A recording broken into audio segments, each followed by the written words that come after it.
The Gulf War oil spill was one of the largest oil spills in history, resulting from the Gulf War in 1991.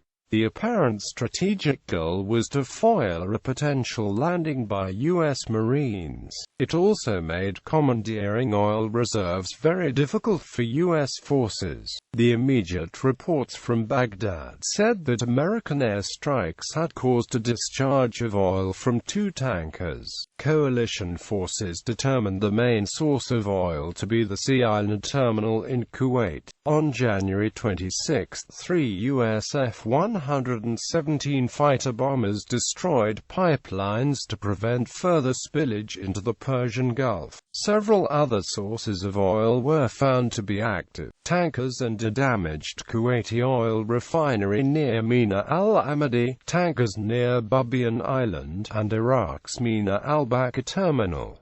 Environmental impact. Early estimates on the volume spilled ranged around 11 million US barrels. These numbers were, however, significantly adjusted downward by later, more detailed studies, both by government to 6 million US barrels and private to 4 million US barrels researchers. The slick reached a maximum size of 101 miles by 42 miles and was 5 inches thick in some areas. Despite the uncertainty surrounding the size of the spill, figures place it several times the size of the Exxon Valdez oil spill. The New York Times reported that a 1993 study sponsored by UNESCO, Bahrain, Iran, Iraq, Kuwait, Oman, Qatar, Saudi Arabia, the United Arab Emirates and the United States found the spill did little long-term damage. About half the oil evaporated, 1 million US barrels were recovered and 2 million US barrels to 3 million US barrels washed ashore, mainly in Saudi Arabia. More recent scientific studies have tended to disagree with this assessment. Marshlands and mid-tidal flats continued to contain large quantities of oil over 9 years later, and full recovery is likely to take decades.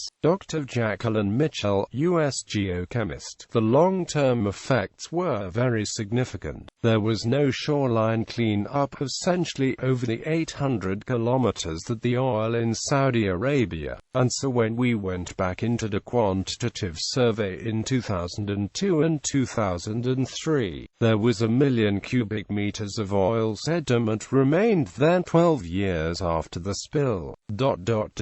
The oil penetrated much more deeply into the intertidal sediment than normal because those sediments there have a lot of crab burrows, and the oil penetrated deep, sometimes 30-40 centimeters, a couple of feet, into the mud of these tidal flats. There's no way to get it out now. So it has had long-term impact. Dr. Hans-Jörg Barth, German geographer. The study demonstrated that, in contrary to previously published reports c.g. already 1993 by UNEP, several coastal areas even in 2001 still show significant oil impact and in some places no recovery at all. The salt marshes, which occur at almost 50% of the coastline, show the heaviest impact compared to the other ecosystem types after 10 years, completely recovered of the rocky shores and mangroves. Sand beaches are on the best way to complete recovery. The main reason for the delayed recovery of the salt marshes is the absence of physical energy and the mostly anaerobic milieu of the oil substrates. The latter is mostly caused by cyanobacteria, which forms impermeable mats. In other cases, tar crusts are responsible. The availability of oxygen is the most important criteria for oil degradation. Where oil degrades, it was obvious that benthic intertidal fauna such as crabs recolonized the destroyed habitats long before the halophytes. The most important paths of regeneration of the tidal channels and the adjacent areas. Full recovery of the salt marshes will certainly need some centuries. The Financial Times, in reference to the the April 2010 Deepwater Horizon oil spill in the Gulf of Mexico, cited the 1993 optimistic assessment of the Gulf War oil spill as evidence that initial warnings of catastrophic environmental damage from oil spills can turn out to be overdone.